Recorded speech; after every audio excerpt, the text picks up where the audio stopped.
cooperação técnica entre as escolas na educação fundamental. Uma análise do prêmio Escola Nota 10, né, que tiveram como autores o Diego Carneiro, da UFC, e o professor Guilherme Fi, do CAEM UFC. Diego, se você quiser, já pode ir colocando sua apresentação, tá?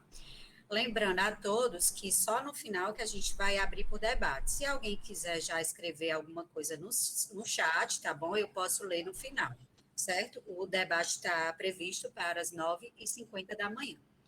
Obrigada. E agora com a palavra o Diego Carneiro.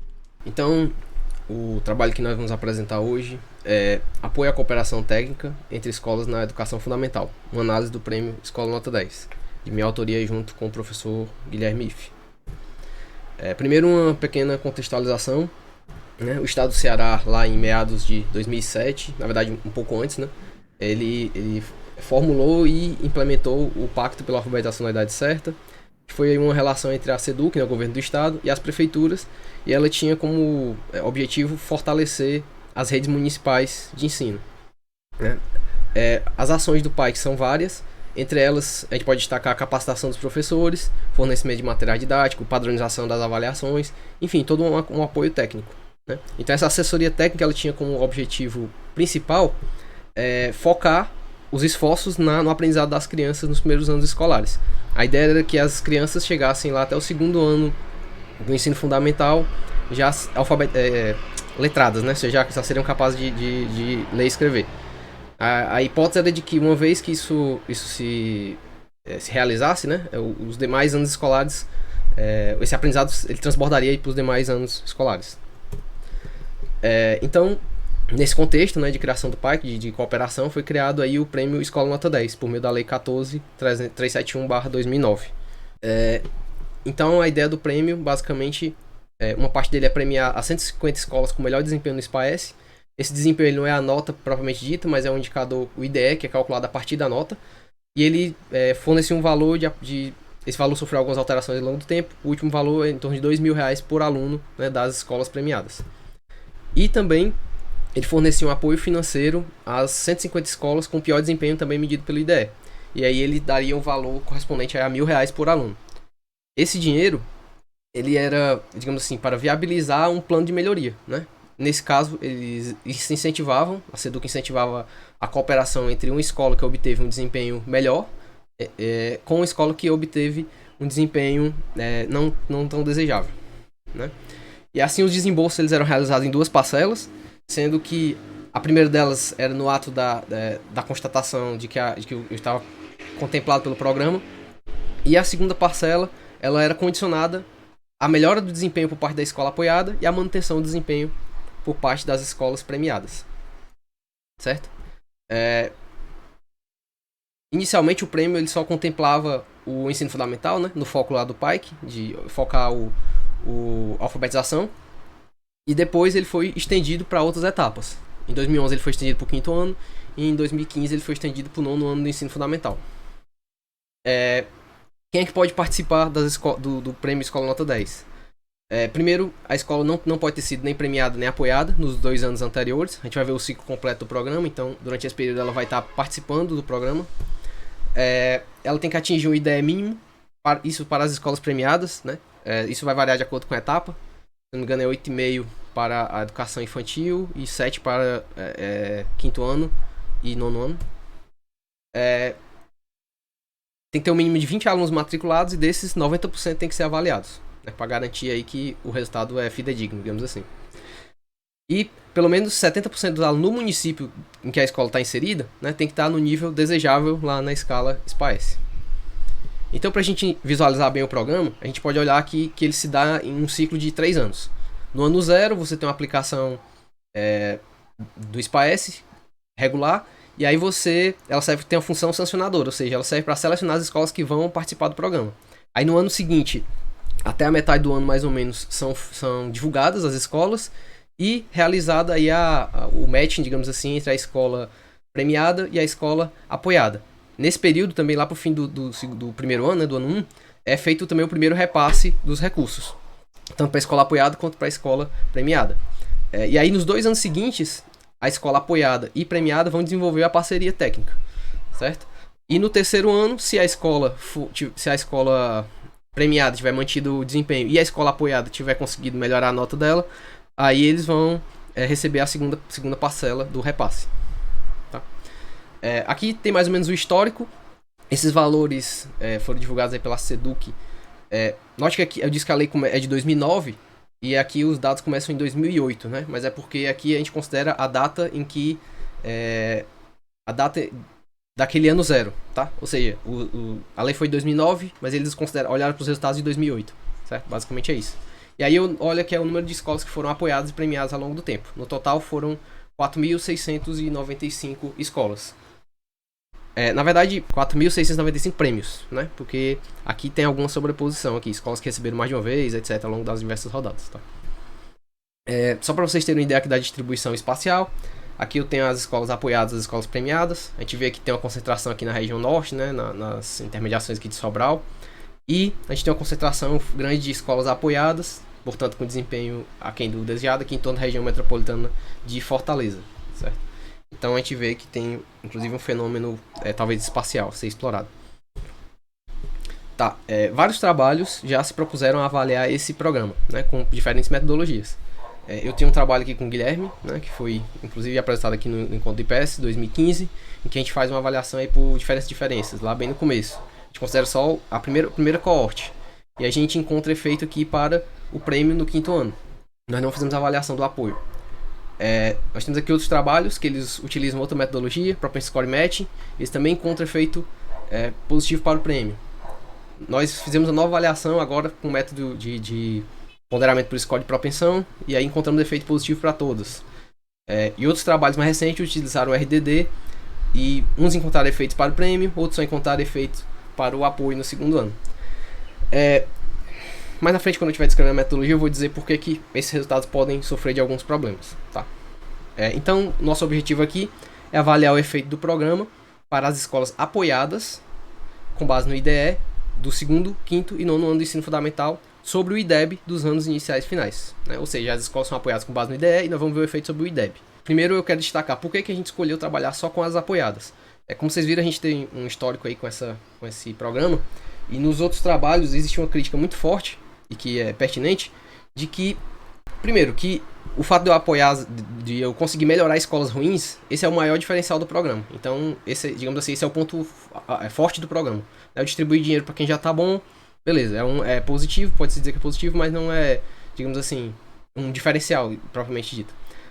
E ainda tem um pequeno problema em eu trabalhar com as escolas premiadas. É porque é o seguinte, note que esse tipo de programa, o prêmio está sendo distribuído com base na nota, e eu quero avaliar o efeito sobre a nota. Então isso implica aí um potencial gigantesco de um viés, né, de endogeneidade dos resultados, certo? Então é realmente difícil eu conseguir separar o que é o efeito de fato e o que é simplesmente a seleção do programa, né? Então, considerando essas duas coisas, nós optamos por trabalhar apenas com as escolas apoiadas. Tá? Então, para fazer isso, nós utilizamos uma metodologia de diferenças e indiferenças escalonado. Foi uma metodologia recente, proposta pelo Callaway e Santana 2020. Ela é uma evolução daqueles estimadores que são bem comuns, né, que seriam diferença para múltiplos períodos, que seria o Two-Way Fixed Effects, né, que seria quando você coloca um andame pós-tratamento e controla a idiosincrasia individual e os choques temporais, né? Então, esse seria uma evolução, porque nesse tipo de modelo você acaba considerando os indivíduos pré-tratamento como controle, né, sendo que potencialmente eles têm alguma característica que faz com que eles vão receber o tratamento no futuro. Então, quando eu pego eles no pré-tratamento, eu estou considerando que eles fazem parte do grupo de controle. Então, digamos assim, para contornar esse problema, o Callaway ele propõe um novo estimador. Um estimador aí não paramétrico. E depois eu vou falar aqui das vantagens de utilizar essa abordagem. Então, os dados que nós utilizamos foram dados o nosso variável dependente é o IDEB, né? Então, nós usamos um painel bianual, que ele vai de 2007 até 2019, certo? Nós utilizamos aí como grupo de tratamento então as escolas que foram apoiadas no programa Escola Nota 10. Para evitar a sobreposição de tratamento, a gente considerou as que foram apoiadas apenas uma única vez, certo? Como grupo de controle, nós consideramos escolas municipais de outros estados do Nordeste. Nós não consideramos as escolas do Ceará, justamente porque elas provavelmente apresentam um viés, né? Porque já que eu fiz a seleção dentro daquele subgrupo, então é provável que que essas escolas não sejam um bom grupo de controle. Um detalhe que eu esqueci de falar na parte anterior é que vocês podem pensar, tá, tudo bem, se existe uma autoseleção da parte das escolas premiadas, por que eu acredito que isso não pode existir entre as escolas apoiadas?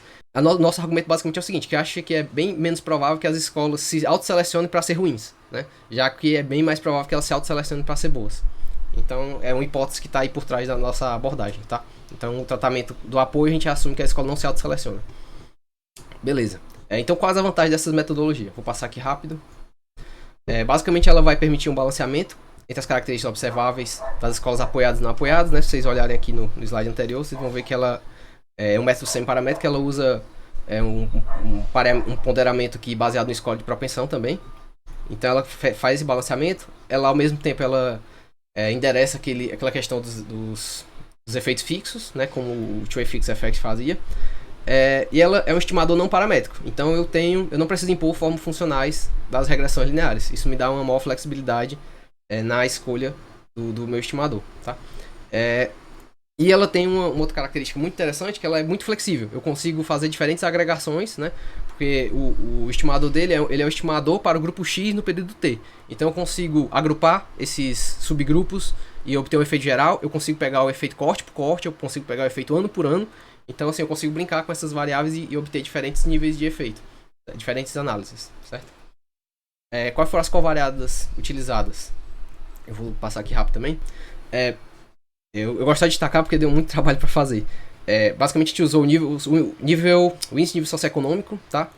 Note que esse índice de nível socioeconômico, se for olhar lá na base do INEP, ele só tem para alguns anos, 2019, 2015 e 2013, salvo engano. Então, nós tivemos que reconstruir esse índice desde 2007 até 2019. Eu peguei a metodologia de 2019, que era a mais atual, e adaptei no que fosse possível. E essas foram as variáveis que restaram para compor esse índice.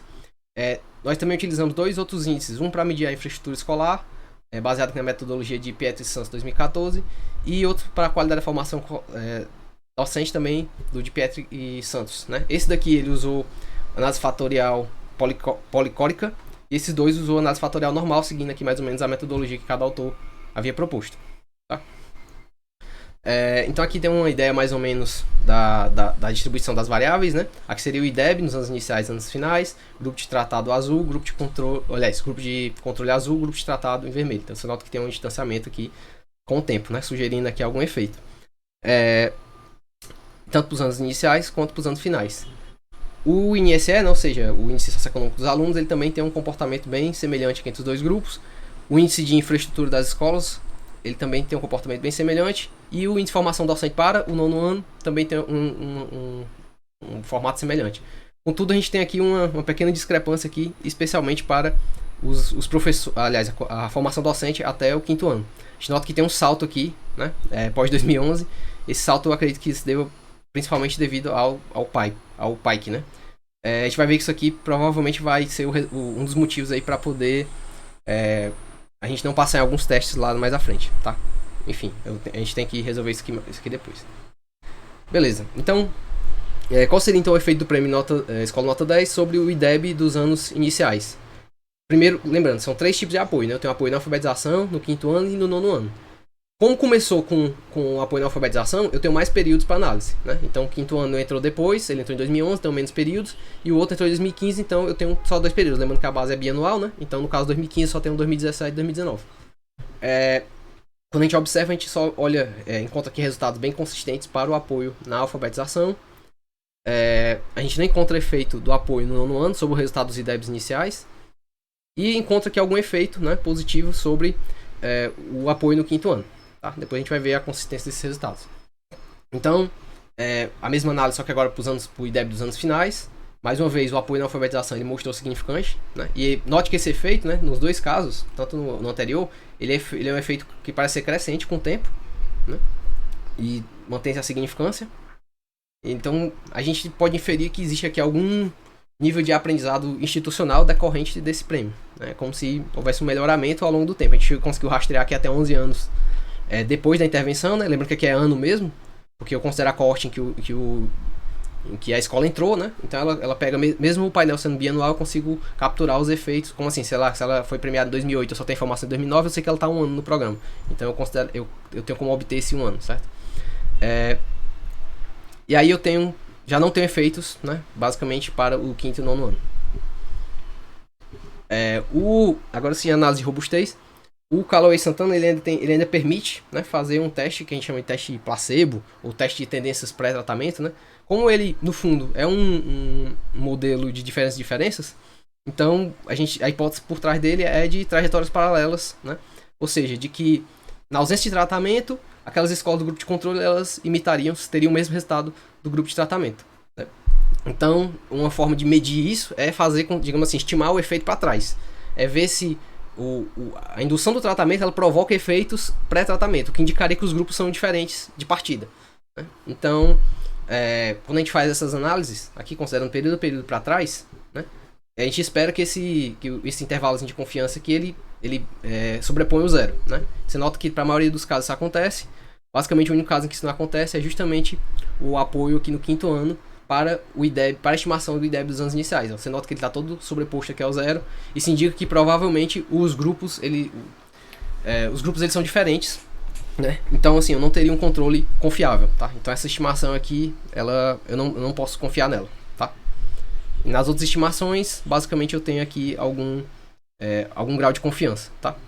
Então, o passo seguinte foi ver, tudo bem, a gente olhou o efeito sobre o IDEB, só que o IDEB ele é um indicador composto, né? Ele é composto da taxa de aprovação, da nota de português e da nota de matemática no SAEB. Então, nós vamos ver se o Prêmio Escola Nota 10, se ele afeta os componentes do IDEB. Então, a gente fez essa estimação para alfabetização, quinto e nono ano. Os apoios, né? O apoio na alfabetização, mais uma vez, ele se mostrou significante. O apoio no quinto ano, ele mostrou significante. Esse resultado dos anos iniciais a gente já viu que ele não é muito confiável. Mas aqui mostrou algum efeito sobre a nota nos anos finais, tá? Então isso aqui, mais uma vez, dá pra gente alguma sugestão de que tem um efeito aí, digamos assim, de longo prazo da política, né? Porque a gente percebe que o quinto ano a gente consegue visualizar algum efeito pelo menos nos anos finais. E a alfabetização tem efeito em praticamente todas as etapas que a gente avaliou.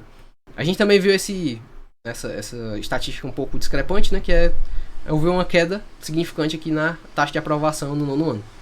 A gente pode especular algumas coisas, mas quando eu mostrar os testes, eu vou ver que essas estatísticas elas não são tão confiáveis assim, pelo menos quando a gente faz um outro teste de robustez. Então... 3 minutinhos, tá, Diego? Perfeito, tô finalizando. Então a gente seguiu esse autor aqui, essa autora, Júlia Brandão, e fez uma restrição para poder, digamos assim, melhorar a acurácia do modelo, né? Isso aqui é um trade-off. Eu reduzo os municípios do grupo de tratado e controle, né? Com isso eu ganho a redução, com isso eu ganho validade interna, né? Porque os municípios em tese são mais parecidos, mas eu perco validade externa. Mas aí então espera-se que, se o resultado for significante, que esse resultado aqui ele confirme o resultado anterior. Então, qual foram os municípios que nós encontramos? Os das micro-regiões de fronteira do Ceará. O IBGE ele faz classificação do que são micro-regiões, mas basicamente são municípios que têm semelhanças econômicas, né, e geográficas aí, semelhantes, tá? A gente tem até esse pedaço separado aqui, mas é que tem uma micro-região que tem um pedacinho aqui, então ela acabou puxando tudo isso, tá? Mas eu segui exatamente o que a autora fez. Então, quando a gente reestima aqueles resultados anteriores agora só para essas micro-regiões, a gente nota que a gente só tem efeito da alfabetização sobre os anos iniciais e nos anos finais apenas em português. O que é curioso, né? Dado que o intuito do pai inicialmente era principalmente o foco na alfabetização. Então a gente consegue ver algum efeito aqui de longo prazo decorrente do apoio na alfabetização. E para os demais a gente não consegue visualizar nenhum efeito significante, certo? Então a gente tem aqui uma intuição, digamos assim, de que esses efeitos ou eles são muito pequenos ou eles não são consistentes. Ele não consegue afirmar aí com certeza se esses efeitos de fato existem ou não. Então a gente tem aqui algumas conclusões. Se eu considerar só os resultados mais robustos, ou seja, os que foram corroborados aí pelos testes das hipóteses e o teste de restrição, né, de micro-regiões. Então eu sei que o apoio no IDE-alfa ele parece ter melhorado os resultados nas escolas nos anos iniciais do ensino fundamental. Esse apoio ele parece ter efeitos positivos e crescentes ao longo do tempo, pelo menos até 11 anos depois, que nós conseguimos rastrear. É possível que haja um transbordamento do investimento dessas tecnologias, ou seja, uma vez que a escola recebe o dinheiro, pode ser que esse investimento acabe beneficiando os alunos das outras etapas, então pode ser esse o canal de transmissão. E também pode ter um efeito coorte, ou seja, o aluno que recebeu uma educação melhor lá atrás, ele vai carregando esse conhecimento para frente e elevando o conhecimento períodos posteriores. Já quanto os demais resultados, que são resultados não tão robustos, talvez haja algum efeito do apoio sobre o quinto ano, né? A gente não pode concluir isso a ferro e fogo. Esse tratamento ele não passa nos testes de tendência comuns para os anos iniciais, sugerindo que esses resultados podem estar enviesados. Não foram verificados efeitos de apoio no nono ano. Há de se considerar que só existe duas cohortes para essa etapa. No nono ano ele foi implantado em 2015, então, assim, a gente tem relativamente poucos dados, né? Em 2015 ele foi implantado em caráter experimental, não foram 150 escolas, salvo engano. Então, pode ser que a gente não esteja conseguindo ver o efeito, porque de fato ainda está muito no começo, tá? Então, a conclusão principal é que quanto mais inicial for a etapa que eu recebo o apoio, maior vai ser o efeito esperado, inclusive sobre as demais etapas. E aí você pode pensar que talvez valesse a pena intensificar o esforço nos anos iniciais, em vez de expandir o programa para outras etapas, que é como está sendo feito. Isso talvez é uma coisa a ser avaliada, né? Se é possível, se vale a pena ou não. Então, talvez ou então, né, se é para manter o prêmio para todas as etapas, talvez seja interessante que ele sofra adaptações para tentar surtir efeito. Aí você pode pensar em um valor maior, talvez isso intensificar aumentar o valor do prêmio para as etapas mais adiante, tentar um indicador diferente de IDE, entre outras opções. E é isso. Muito obrigado. Excelente, Diego. Muito boa apresentação e também bem no tempo, né? Muito obrigada.